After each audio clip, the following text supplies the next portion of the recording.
content d'être finalement parmi vous ce matin. Vous avez les salutations de mon épouse et les 4 enfants que j'ai laissés finalement sur le bord de l'autoroute. Non. Je les ai ramenés à la maison. On a eu un problème de véhicule, mais au moins on a pu se rendre. Mais j'avais déjà un rendez-vous demain matin chez le garage, au garage. Fait que donc, au moins, c'est déjà pris. La dernière fois que ça m'est arrivé d'être aussi en retard, courir dans une église, j'avais été dans une église sœur sur la rive sud, et j'arrive pour partir avec la famille, puis la porte de la vanne en arrière ne marchait pas. Fait que bien sûr, tu ne peux pas asphyxier tes enfants. Alors finalement, je pars en retard avec la petite Yaris, je m'arrive à l'église quelques minutes en retard, j'arrive là, j'arrive en avant, je ne me mets pas d'Internet, puis j'avais besoin de l'Internet, je donne mon téléphone pour qu'il se plug sur l'Internet. L'ordinateur n'avait pas encore bu d'Internet depuis bien longtemps. 50$ sur mon cellulaire en data supplémentaire. Je sors finalement de l'église. Il y a un policier qui est à côté de mon véhicule. Je n'ai pas de contravention, mais il dit « Monsieur, c'est votre véhicule? » Elle dit « Oui, c'est parce qu'il y a une grade de la ville qui est passée. » Puis il a crié sur mon véhicule. On était supposé dîner avec le pasteur, mais là, ma famille est à la maison. Fait que je repars pour aller les chercher, pour essayer de trouver une solution. Sur l'autoroute, j'ai failli me faire prendre en sandwich par 2 10 roues. Vraiment, là, quelle journée. On arrive finalement chez le pasteur en fin d'après-midi pour qu'il ne sache pas si ses enfants étaient malades. Les miens sont tombés malades par la suite. Et alors, j'espère qu'aujourd'hui, ça va être plus calme et que le retour va mieux se faire. Mais on prend la Sainte-Seine, la dernière chose, on prend la Sainte-Seine, puis le pasteur qui était là a étudié chez les Réformés, puis souvent chez les Réformés, mais ils prennent avec du vin plutôt que le jus de raisin. Et là, fait que ça passe, puis si tu n'attends pas que c'est du vin, c'est comme ça. Fait que je vais voir le pasteur à la fin, je dis « Hey, ça fait-tu longtemps que tu as restauré le vin? » Non, c'est pas du vin. Je dis, ben, ça se peut que la petite madame qui s'en occupe n'est pas toujours à ses affaires. Il avait fermenté dans le frigidaire. Alors, on aime les bénévoles, merci Seigneur.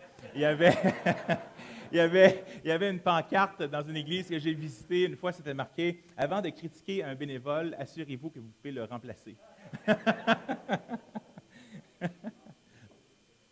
Alors ici, une photo que Richard a volontairement prise devant l'église, donc de Cathy.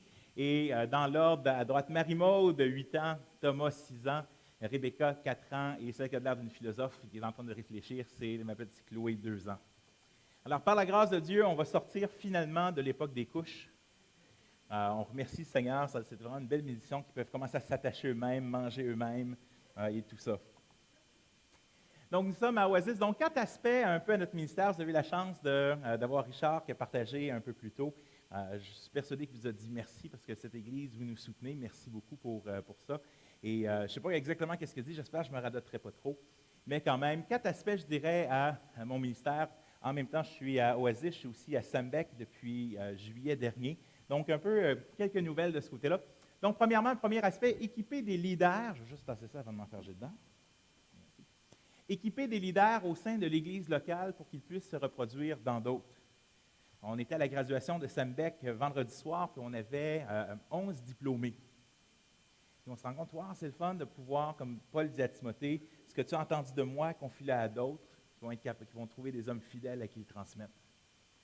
Une des joies que j'ai pour en nommer une à l'Église, c'est qu'on a un groupe qui s'appelle les Compagnons. Donc, ça fait un peu rustique, là, mais quand même, l'idée, c'est de marcher ensemble. Et une de mes plus grandes peurs, une de mes plus grandes craintes, c'est de me retrouver, quand je vais mourir, je vais me retrouver devant Dieu. Et Dieu va me poser une question.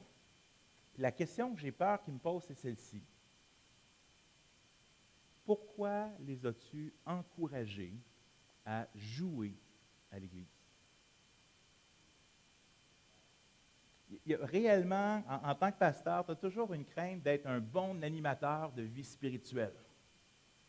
Oui, on peut faire un bon dimanche matin, on peut faire de la bonne musique, on peut être là, mais est-ce que ça a fait une différence dans la vie des gens, dans le cœur des gens, dans les couples? Alors, quand j'ai parti le groupe des hommes, on a décidé qu'on mangerait ensemble toutes les semaines. On a commencé chez moi dans le sous-sol. On a dû changer parce qu'à un moment donné, on riait tellement que les enfants n'arrivaient pas à se coucher le soir. Mais on a décidé qu'on mangerait ensemble, qu'on lirait la Bible, qu'on prierait, mais aussi qu'on on se confesserait les péchés les uns aux autres. Je ne savais pas trop s'il y en avait un qui reviendrait la semaine d'après. Parce que vous savez, c'est écrit dans un verset qu'on aimerait des fois qu'il soit apocryphe, c'est-à-dire qu'il ne soit pas dans la Bible, mais il est là. Jacques 5, verset 16, « Confessez les péchés les uns aux autres, et vous serez guéris, /sauvés, /libérés. » Intéressant. J'avais un ancien en formation dans une église précédente qui lit ce verset-là, on était il se tourne vers l'autre et il dit, « L'avais-tu déjà vu, toi? » Tu sais, c'est à quel point, parce qu'on, non, on n'est pas catholique, nous, on confesse, là, à Dieu. Bien, c'est facile, les choses qu'on est capable de faire devant Dieu. Ben, on pardonne facilement qu'on est devant Dieu. On est humble facilement qu'on est devant Dieu. On confesse nos péchés facilement qu'on est devant Dieu. Mais l'apôtre Jean nous dit quoi? Si tu dis aimer Dieu, mais que tu détestes ton frère, ou ta femme, ou ton mari, ben, tu es un menteur.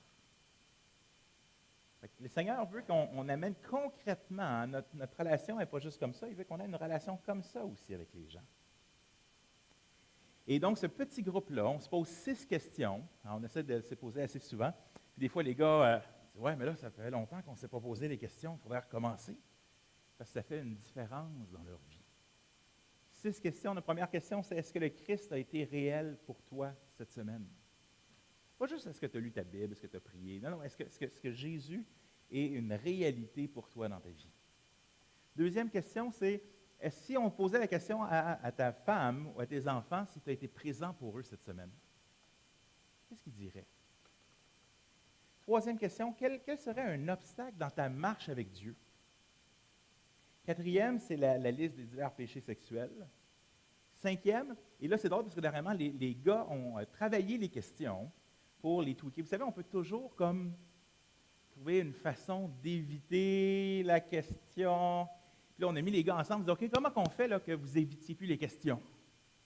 Et les gars l'ont même mis un peu plus fort. Ils ont posé la question, où est-ce que tu en es dans tes offrandes?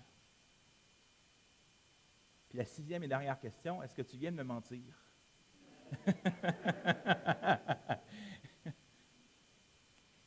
Mais ça fait une différence. Et les femmes nous disent que ça fait une différence dans leur vie de leurs époux.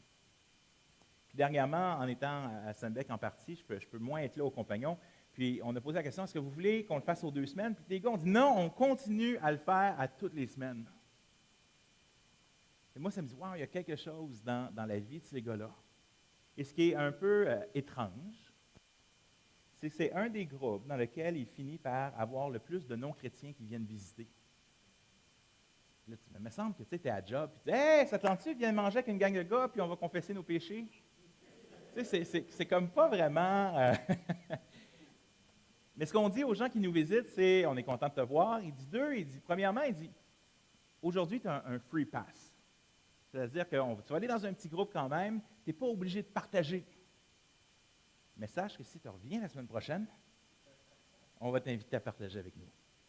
Et donc, ce que ça fait, c'est qu'ils voient, hein, des fois, les gens ont la perception que les chrétiens sont des gens qui les regardent de là, du haut de leur moralité, puis ils les regardent de haut. Puis là, ils voient une gang de chrétiens qui ont les mêmes luttes, les mêmes choses que eux, mais ils les voient avec une attitude d'humilité puis un désir de dire, moi, je veux être un meilleur chrétien, un meilleur mari, un meilleur père, une meilleure personne, puis j'ai besoin de la grâce de Jésus pour être transformé. Puis ça fait toute une différence. Un deuxième aspect qui me permet de faire, c'est d'écrire. Ça fait plusieurs années que le Seigneur me donne la chance d'écrire. 2 livres cette année. Première année que je fais 2 livres en même temps. Même que c'est une nouvelle parce que personne d'autre le savait à part vous aujourd'hui. Intime avec Dieu, que le lancement est le 8 juin. C'est un livre qui est depuis longtemps sur mon cœur. Ça dit, mais comment est-ce que tu t'approches de Dieu? La Bible dit, m'approcher de Dieu, c'est mon bien. Mais comment tu fais ça? Puis le Seigneur nous a laissé une liste de choses qu'on appelle des disciplines spirituelles, c'est-à-dire la prière, la lecture de la Bible, les uns les autres, l'évangélisation. Comment est-ce que je connais Dieu et je m'approche de Dieu plus au travers de ces différents moyens-là? Et celui qui sortira à l'automne, pour moi, vivre, c'est Christ.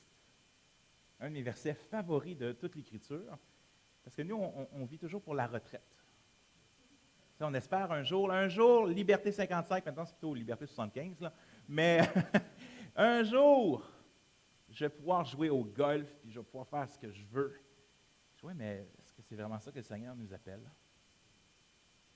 C'est quoi vivre pour Christ dans une société de loisirs? C'est quoi? Et ce livre, comme je le dis avec humour, ce livre est né un dimanche matin, un lundi matin. Excusez-moi. La journée supposément off des pasteurs. Et quelqu'un m'avait appelé, il me dit, écoute, il dit, je suis dans le coin. Tu sais, le lundi matin, le pasteur, il sait, il ne devrait pas répondre au téléphone. Mais il a répondu au téléphone. On est dans le coin, mais c'est parce que d'habitude, leur coin, c'est à 1 heure de l'église dans l'autre bord. Fait que tu te doutes de quelque chose. C'est bon, ils arrivent, parlent, jasent, puis on est. Le pasteur, il dit, je ne sais pas comment dire ça, mais ça fait 2 dimanches qu'on dépasse de 10 minutes.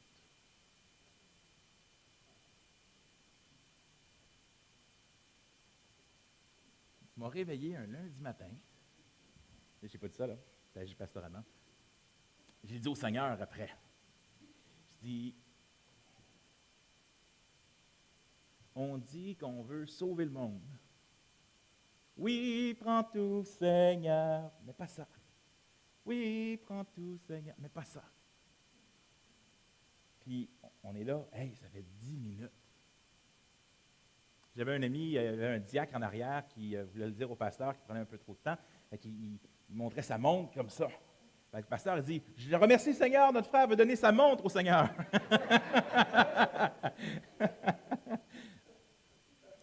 Qu'est-ce que ça veut dire vivre pour Christ? C'est une chance, vous savez, un bon vendeur au Québec dans les livres francophones chrétiens, c'est 400 copies. 400 copies, là, c'est pas beaucoup. Si l'auteur fait 2 $ par livre, par exemple, il y a 800 $ pour près d'une année d'écriture, de lecture, le fait que ça soit publié. Publication chrétienne, qui n'est pas très loin ici, vous savez, aucun livre est traduit sans qu'il y ait des donateurs pour traduire le livre. Fait que c'est un défi d'écrire et de produire. Et donc, je vous encourage à encourager, que ce soit Publication chrétienne, les écrivains, ou on fait une conférence vers la fin de l'année qui s'appelle Écrivains chrétiens du Québec. Peut-être que toi, tu as à cœur d'écrire. Puis tu dis, ah, il me semble, je m'étais dit un jour, je vais écrire. Mais tu peux. Puis des fois, mais le manuscrit ou l'idée que le Seigneur a mis dans ton cœur, mais c'est peut-être justement le temps parce qu'on a besoin. Comme disait un pasteur, un de mes amis pasteurs qui est décédé récemment, quand il approchait quelqu'un dans l'église, il disait, le Seigneur a besoin de toi. Mais le Seigneur n'a pas besoin de nous dans le sens où on est des ouvriers inutiles, mais peut-être que le Seigneur choisit de t'utiliser. Peut-être que tu te dis, ah, comment c'est possible? Conférence à la fin de l'année, on donne plein d'ateliers, d'idées, de contacts pour faire les premiers pas ou publier. Une troisième aspect à mon ministère que j'ai la chance, c'est au travers le ministère Action, qui est un ministère de défense de la foi. J'ai eu la chance d'aller à la radio de Radio-Canada, à l'émission de Mme Perrin l'année passée. J'ai prié longtemps parce que Mme Perrin, si vous l'écoutez, elle n'est pas très gentille des fois avec les gens qui viennent à son émission. Et il y avait un sondage qui avait été fait au Québec. Combien de Québécois croient que la Terre a été créée? 60% de Québécois ont répondu qu'ils croyaient qu'il y avait un créateur qui a créé la Terre. Et là, bien sûr, Radio-Canada voulait avancer l'idée. L'hypothèse de la raison pour laquelle je suis venu dans l'entrevue, c'est combien peut-il y avoir 60% d'imbéciles au Québec? Mais ça a été vraiment fantastique. La capsule est sur notre site à Association Axiom. Et donc, c'est la chance de défendre dans les lieux publics, de défendre, que ce soit à la radio, dans les universités. J'avais été invité au Cégep de Maisonneuve pour présenter la foi chrétienne. Et on m'avait dit, avant ta présentation, il va y avoir une méditation. Mais tu sais, dans notre milieu, une méditation, c'est bon, il y a le premier qui fait une petite méditation biblique, puis après ça, la prédication. Mais non, je suis arrivé là et c'était de la méditation, c'est-à-dire il y avait un gros Bouddha immense au mur, il était tout en rond, puis aoum, fait que tu es là un peu mal à l'aise. Et après ça, tu présentes l'Évangile, puis tu aurais pu entendre une mouche voler, jusqu'au moment où il y en a un qui a posé la question, puis il a dit, « T'es-tu en train de nous dire que Jésus est le seul chemin? » Tu es prêt à nous entendre là, jusqu'à ce moment-là. Et après, il y a un jeune homme qui vient me voir dans le bureau en arrière, puis il me dit, « Ça fait 3 ans que je suis dans ce groupe-ci, parce que je cherche. Puis c'est la première fois que j'entends ce soir ce que je cherchais. Mais moi, j'ai une question. » Il dit, « Moi, je suis gay. Qu'est-ce que Dieu pense de ça? » Il y a des questions profondes, puis les gens, on pense au Québec que les gens sont fermés, ou qu'il faut les convaincre intellectuellement. Mais dans la réalité, les gens sont très ouverts.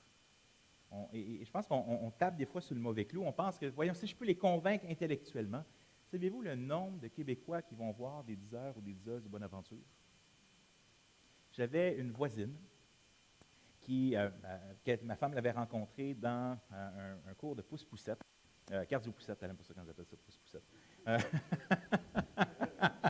Et, et la femme dit à mon épouse, depuis que j'ai des enfants, j'ai peur de mourir. S'il y avait une façon d'avoir la vie éternelle, j'aimerais ça qu'on me le dise.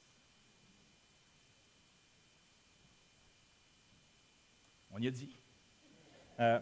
Mais c'est intéressant, hein, parce que quand tu reçois l'Évangile, puis tu entends l'Évangile, mais il y a plein de raisons et de choses pour lesquelles tu ne veux pas laisser aller. Et elle cherchait un emploi, hein, puis elle nous disait qu'elle allait voir cette diseuse de Bonaventure. Alors moi et mon épouse, on a commencé à prier que tout ce que la diseuse de Bonaventure lui dise ne marche pas. Quelques mois après, elle m'écrit, puis elle sait qu'on prie pour elle. Elle dit, hey, j'ai eu la job, puis ta. Je dis, écoute, je suis vraiment content. Elle dit, mais il faut que vous continuiez de prier pour que j'aie une permanence. Je l'ai regardé, je dis, j'ai une confession à faire. Elle dit, quoi? Elle dit, bien, on a prié que tout ce que la diseuse de Bonaventure te dit n'arrive pas. Quand ça ne s'est pas arrivé, ben, on a commencé à prier pour que tu aies une job. Fait que si tu n'as pas eu de job jusqu'à maintenant, c'est de ma faute. Ça crée un malaise. Mais je peux te garantir une chose. Elle n'ira plus jamais voir une diseuse de Bonaventure sans penser à moi. Parce que des fois, les gens ont besoin justement de la puissance de la prière. Trop souvent, peut-être, c'est une puissance qu'on n'a plus nous-mêmes.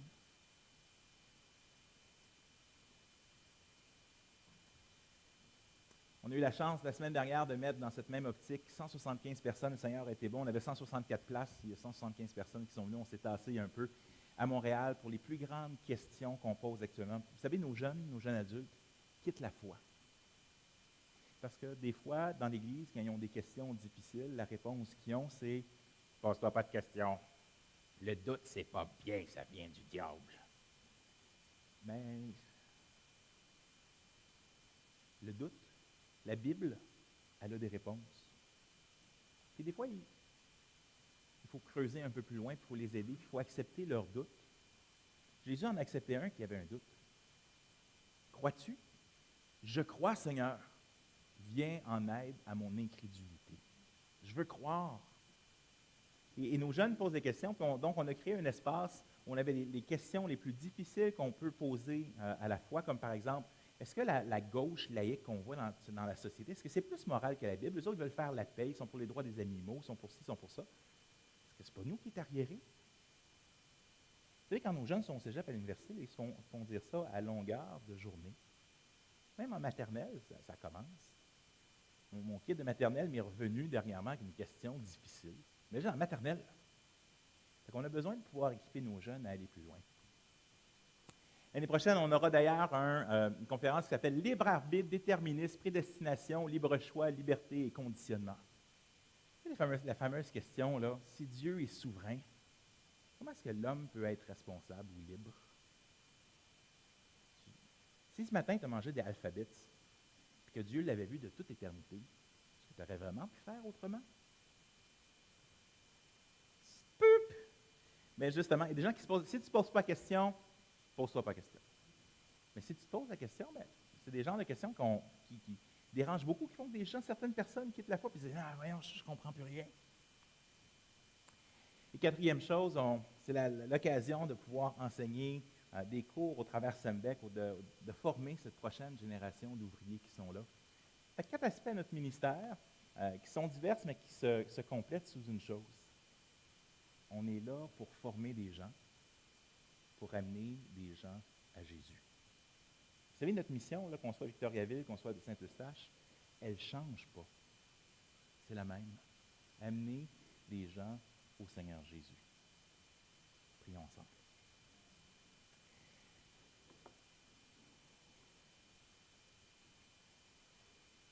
Seigneur notre Dieu, merci pour l'Église de Victo, Seigneur, qui soutient Richard et moi au travers leur ministère. Seigneur, que tu puisses faire fructifier cette Église, que tu puisses les amener. Ce qu'on veut, Seigneur, c'est des églises vibrantes qui amènent des gens à toi, par ta grâce. Aide-nous à être transformés, aide-nous à avoir le cœur transformé. Aide-nous, Seigneur Jésus, à être comme toi. Au nom de Jésus, nous te prions. Amen. Dans le temps qu'il nous reste, j'aimerais ça que vous ouvriez en Matthieu chapitre 7, un passage que nous connaissons tous et un passage qu'on aimerait des fois ne pas connaître, de notre Père. Vous savez, il y avait dans mon église précédente un homme dans la cinquantaine, il était un Français, c'est pas de sa faute. Il était venu au Canada pour trouver un emploi.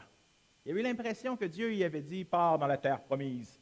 Puis il est arrivé ici, puis le signal, silence total. Puis là, il était découragé, il y avait plein de jobs qui n'ont pas marché. Mais un jour, il nous arrive à l'église, il y avait un job qui s'était ouvert, être gérant dans une librairie chrétienne. Il dit, wow! C'est pour ça que le Seigneur m'a envoyé ici. Alors, il vient à l'église, il dit, priez pour que j'aille la job. Sauf que là, il y avait un problème. C'est parce qu'il y avait 3 autres personnes qui avaient appliqué sur le même emploi. 3 autres chrétiens. 3 autres personnes qui avaient retourné à leur église et leur avaient dit, wow! J'aimerais tellement ça avoir cette job-là. Priez! Mais là, le gars, qui va avoir la job? Celui de l'église qui prie le plus fort? On voit ça dans les équipes de football américaines avant le match. Ils se mettent à genoux, pointe en haut. Mais à qui la victoire va? À celui qui a le plus de chrétiens sur son équipe? Pourquoi est-ce qu'on a besoin de prier? Est-ce qu'il y avait une femme, quand j'étais ado, elle avait des complications pour la grossesse, on nous avait demandé de prier. Mais là, je me dis, si on est plus de personnes qui prient, est-ce que ça fait une différence? Ou pas du tout? Il y a des questions comme ça, on dit, mais on va aller à la librairie chrétienne, puis on va prendre les 7-8 livres sur la tablette qui parlent de la prière. Sauf que le problème, c'est souvent, c'est que le livre A contredit le livre B, qui contredit le livre C. Puis à un moment donné, tu sais pas, est-ce que la prière est un levier sur Dieu? C'est une genre de machine à coke. Blong, blong, blong, blong, blong. Puis là, tu choisis ce que tu veux. Quand tu ne l'as pas, tu commences à taper dessus. Est-ce que c'est des armes dans un combat spirituel? Dans un passage de la Bible en Daniel, Daniel est en train de prier et de jeûner, puis il sait qu'il y a un ange qui est bloqué dans le ciel parce que 21 jours après, un ange vient le voir et lui dit, j'ai été bloqué pendant 21 jours par un ange qui m'empêchait de venir. Jusqu'à temps que l'archange Michel arrive, puis il se bat contre lui pour me permettre de venir.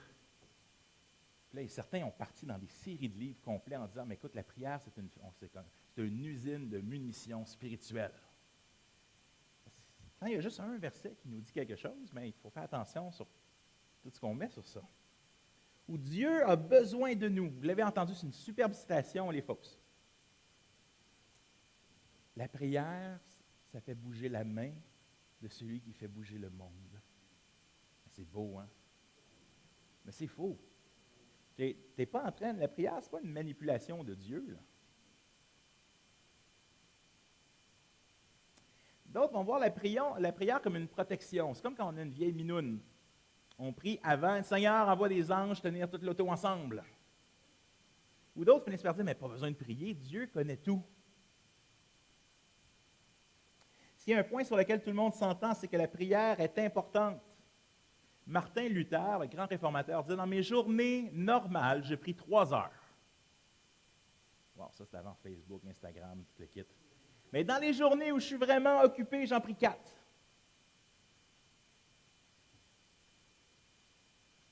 Chaque fois que je prêche sur la prière, je me sens mal. Puis souvent, les gens aussi, des fois qu'on sort d'une réunion, d'une prédication sur la prière, on se sent mal aussi. Parce qu'on a toujours l'impression qu'on ne prie pas assez. Mais si personne, et je ne crois pas que, honnêtement, dans tous les livres que j'ai lus sur la prière, je n'ai jamais rencontré quelqu'un qui était satisfait de sa vie de prière, puis qui dit, moi, là, j'ai atteint, là, je suis arrivé. Là. Mais peut-être qu'on ne comprend pas exactement c'est quoi la prière s'il n'y a jamais personne qui se sent bien avec la prière. En Matthieu, chapitre 6, désolé, j'ai dit 7, mais c'est 6, verset 7, « Ne faites pas de la prière une superstition, comme ces gens qui pensent qu'à force de répétition, telle une incantation, ils seront sauvés ou ils seront exaucés. Non, ne soyez pas comme eux, car avant même que vous ne le demandiez, votre Père connaît vos besoins. Ne faites pas de la prière une superstition. Vous savez, on a ça à la fin des journaux. Encore aujourd'hui, si tu pries cette prière 25 fois au Sacré-Cœur de Jésus, tu auras ce que tu demandes. Votre Père connaît vos besoins. La prière n'est pas pour informer Dieu d'un fait nouveau. Hey Seigneur, savais-tu que... Ah, ben là, je l'avais manqué. Tu sais, c'est comme si Dieu regardait son fil Facebook et il y en avait une couple qu'il n'avait pas vue. Non, on n'informe pas. Thomas d'Aquin, théologien médiéval, disait ceci: nous ne prions pas afin de changer les décrets de Dieu, c'est-à-dire ce que Dieu a déjà décidé. Quand Dieu parle avec Abraham, puis qu'ils sont en train de dealer, Dieu ne change pas d'idée. Dieu sait très bien ce qui va arriver. Nous ne prions pas afin de changer les décrets de Dieu, plutôt nous prions afin d'obtenir dans la prière ce que Dieu a décidé que nous recevrions par la prière. Jacques a dit quoi? Vous ne recevez pas parce que vous ne demandez pas. No money, no candy. Ou vous ne recevez pas parce que vous demandez mal, selon vos propres convoitises et passions. Seigneur, une Ferrari, s'il te plaît. Oui, mais il a dit tout ce que vous demandez en mon nom. Je vous le donnerai, moi, mais il y a des, comme les contrats, il y a des fine prints. Ce qui dit à quelque part, si nous demandons quelque chose selon sa volonté, il nous écoute. Ah, des fois, des petits fine prints. Dieu a un plan et la prière fait partie de ce plan. Un de mes théologiens favoris sur la prière, Osby, dira ceci: qu'est-ce que prier, sinon de permettre à Jésus d'entrer dans notre cœur? Disons-nous bien que ce ne sont pas nos prières qui le font agir, c'est lui qui nous pousse à prier. Voici comment vous devriez prier. Notre Père qui es aux cieux, que tous puissent connaître qui tu es et que tu puisses être reconnu pour Dieu. Que ton royaume vienne et que ta volonté soit accomplie sur terre comme ce l'est au ciel. Bien sûr, Jésus vient nous dire de ne pas répéter les paroles vainement comme les païens. Mais dans l'évangile de Luc, le texte dit, quand vous priez, dites. Il y a une part, nous, on est allergique un peu des fois à notre Père parce que les catholiques prient le Notre Père. Mais notre Père, il est dans la Bible. Donc, c'est une belle prière. On peut s'inspirer du Notre Père, on peut parfois le lire, le réfléchir. Voici comment vous devez prier. Notre Père qui es aux cieux. Voilà. Hey, Jesus, buddy! Il y a quand même une distance entre nous et Dieu. Ecclésiaste 5.1, ne te presse pas d'ouvrir la bouche en présence de Dieu, car il est au ciel et toi tu es en bas. Il y a quelque chose de dire. Le début de la prière replace Dieu dans notre vie de prière. Dieu est le début, le commencement. Que ton royaume vienne sur cette terre. On pense souvent que le royaume de Dieu, ça vient à la fin seulement. Alors, on doit prier que le royaume de Dieu s'accomplisse sur cette terre, dans nos cœurs. Prier que la volonté de Dieu se fasse, c'est prier que Dieu fasse sa volonté en nous.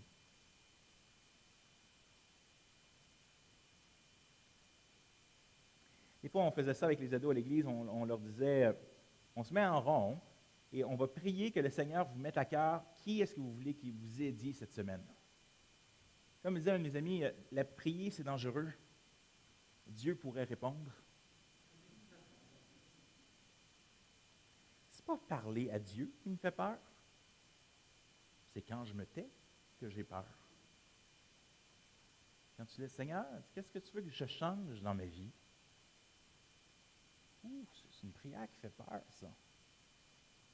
Si jamais Dieu ne te parle pas, va voir ta femme, Dieu il a tout dit.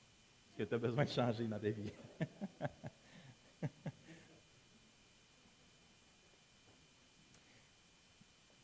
Dans Connaître et faire la volonté de Dieu, nous lisons ceci. Notre conception habituelle de la prière n'est pas celle du Nouveau Testament. Pour nous, la prière est un moyen de nous procurer ce qui nous manque. D'après la Bible, c'est un moyen pour nous de connaître Dieu.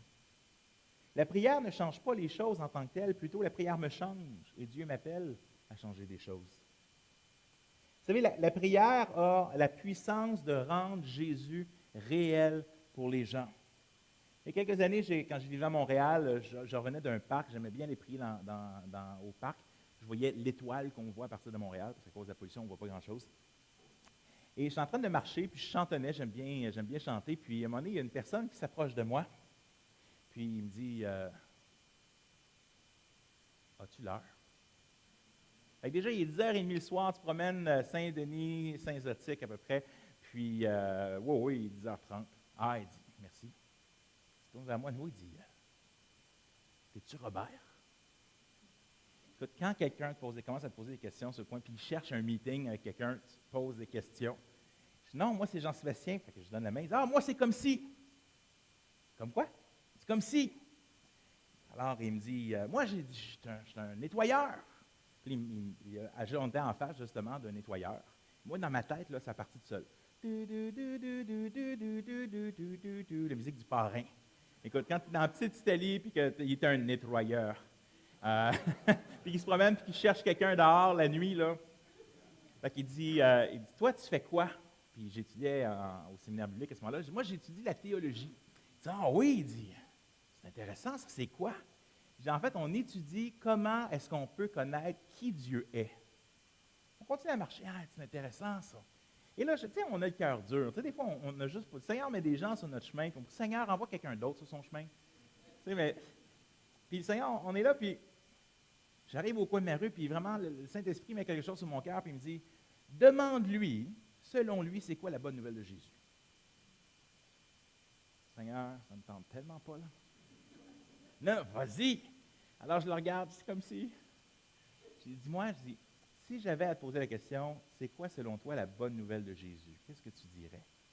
Puis là, il me regarde et il dit, wow, il dit, ça, c'est une bonne question. Mais pas ce soir. Et là, en bon chrétien, je me suis dit, yes! Mais le Seigneur, des fois, il n'a pas fini avec nous. Alors, le Seigneur met sur mon cœur, il dit, demande-lui comment tu peux prier pour lui. Fait que je le regarde, c'est comme si j'avais déjà perdu la première bataille. Fait que, il dit, c'est comme si, s'il y avait une chose pour laquelle je peux prier pour toi, ce serait quoi? Il regarde, il dit, prie pour que j'ai la paix dans mon cœur. Je dis, est-ce que tu me permets de prier maintenant pour toi? Maintenant! Il a regardé à gauche, il a regardé à droite, il a dit oui. Et alors, j'ai prié à ce moment-là pour lui. Et dès que j'ai prié que Jésus se manifeste à lui, qu'il connaisse Jésus, quand j'ai eu terminé, il m'a donné son numéro de téléphone. Il dit, je veux qu'on se parle, je veux que tu me parles de ton Jésus. La deuxième chose qu'il m'a dit, c'est, est-ce que tu as des pantalons? Non, il dit pas eux autres. Il dit, moi, je suis un nettoyeur, je veux te nettoyer tous tes pantalons gratuitement. Quelques jours plus tard, je sors de chez moi, qui est-ce que je ne croise pas dans la rue? Comme si. Tes pantalons! Alors, on est revenu chez nous, j'ai donné tous mes pantalons. Il est parti avec, mais là, j'en ai gardé au moins un. Là, il me rappelle 2-3 jours après, et je m'en vais et je monte dans son nettoyeur, 2e étage. Il avait fixé, réparé, repassé, il a tout fait le kit. Et là, il voulait que je parle de Jésus. Si vous me connaissiez, vous saurez, je ne bois pas de café. Je trouve que c'est une substance infecte. Désolé pour ceux qui aiment le café. Pas capable.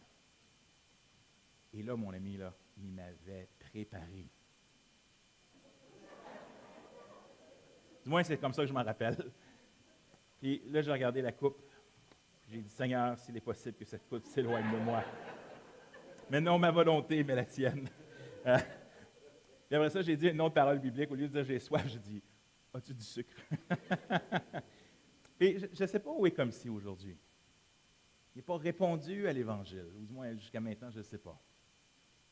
Mais le Seigneur, je ne suis pas arrivé en dompant toute l'information.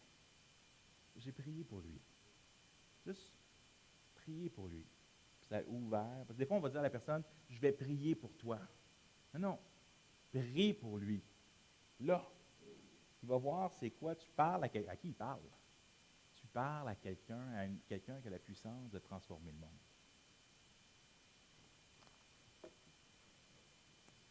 Donne-nous aujourd'hui le pain dont nous avons besoin. Il fait 2 fois dans notre Père que le mot « aujourd'hui » revient, comme si Jésus s'attendait qu'on le priait à chaque jour. Il y a une dépendance. Vous savez, à quelque part, ne pas prier envoie le message à Dieu que nous n'avons pas besoin de lui.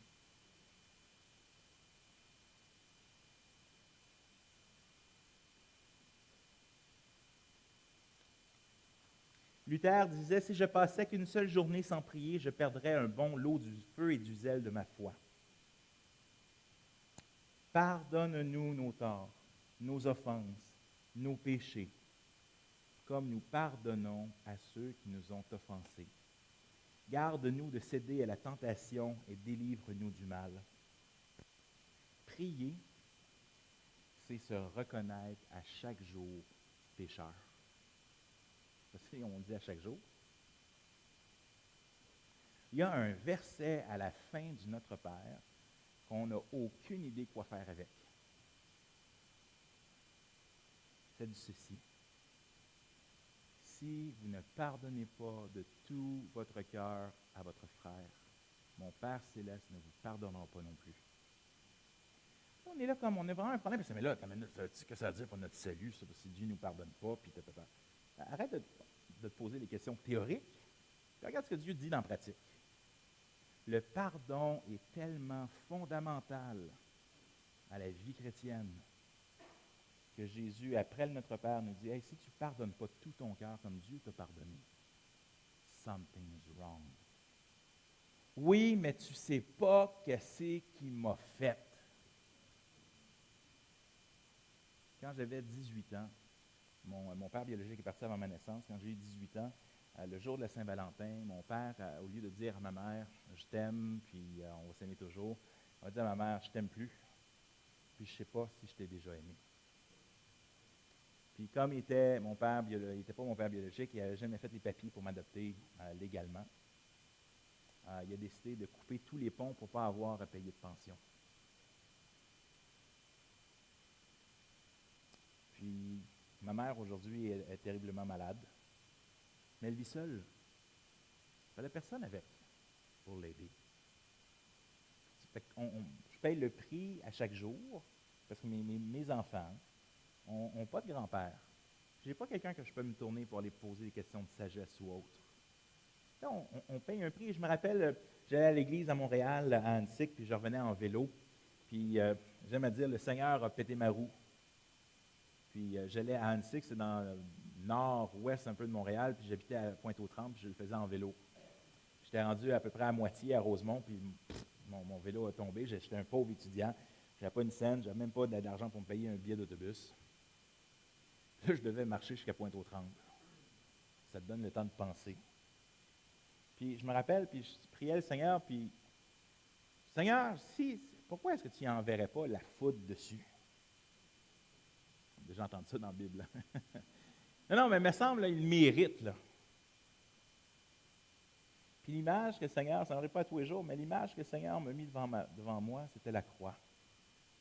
Puis il m'a dit, Jésus a payé pour ce péché-là aussi. La raison pour laquelle tu peux lui pardonner, ce n'est pas parce qu'il vient te demander pardon. La raison pour laquelle je peux pardonner, même si c'est une grande offense, c'est que Jésus est mort à la croix, et que j'ai été pardonné. Pardonner ne veut pas dire réconcilier. Parce que si l'autre personne ne veut pas être réconciliée, ben, tu peux amener un cheval à l'abreuvoir, tu ne peux pas le forcer à boire. Mais le Seigneur nous demande de pardonner indépendamment.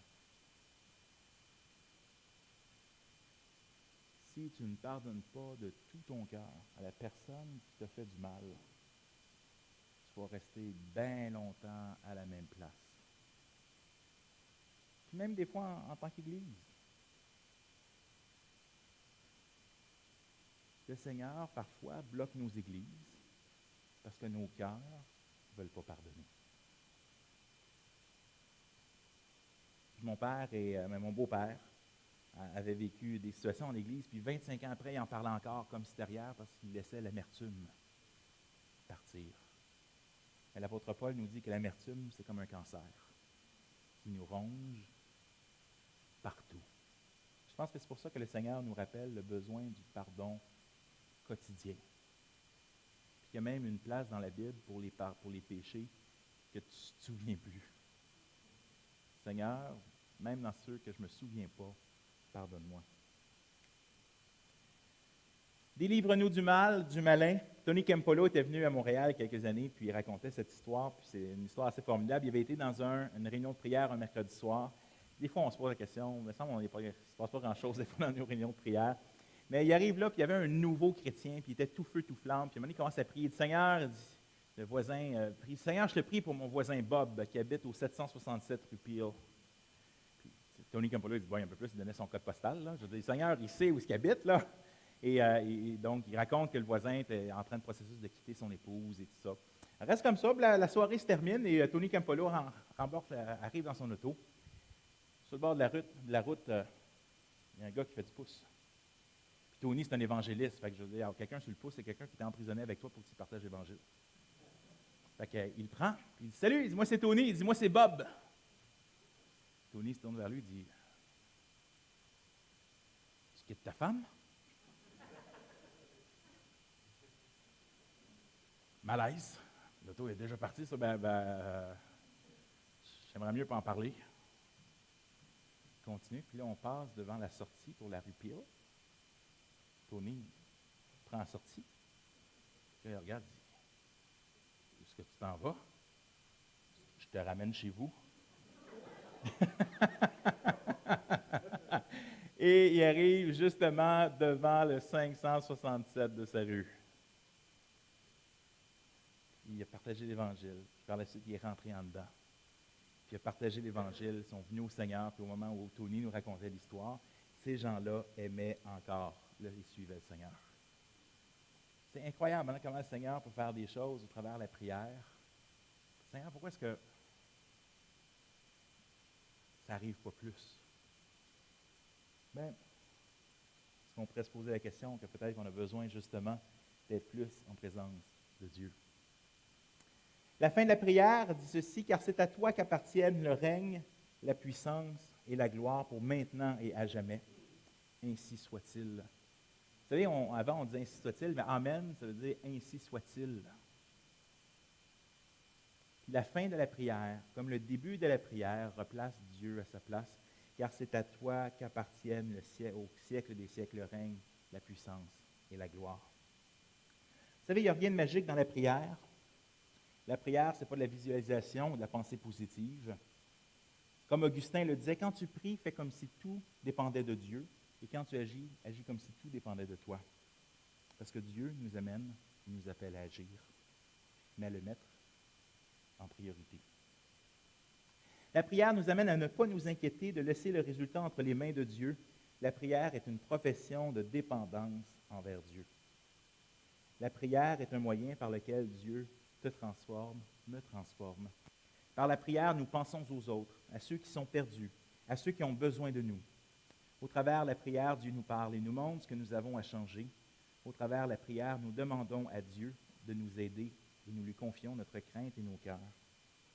Et nous avons un réconfort dans le Saint-Esprit en ce que lorsque nous ne savons pas comment prier, il intercède pour nous. Puissons-nous faire nôtre la prière de Thomas à Kempis, qui a écrit vers la fin du 14e siècle le livre « L'imitation de Jésus-Christ ». Il prie ainsi. « Donne-nous, ô Seigneur, des cœurs fermes qui ne se laissent pas ébranler par des affections fausses. Donne-nous des cœurs courageux qui ne se laissent pas abattre par les tribulations. Donne-nous des cœurs droits qui ne se laissent pas égarer par les objectifs impurs ou indignes. Donne-nous aussi, notre Seigneur et notre Dieu, l'intelligence pour te comprendre, le zèle pour te rechercher, la sagesse pour te reconnaître et la fidélité qui nous permettra de te voir face à face. Amen. Merci pour votre présence aujourd'hui. J'aimerais passer, si c'est possible, tout simplement, peut-être, je ne sais pas si une ou deux personnes peuvent juste la faire passer. C'est un peu la présentation de ce qu'on a fait aujourd'hui. Vous savez, si vous l'avez à cœur, on vous remercie encore une fois de nous soutenir en tant que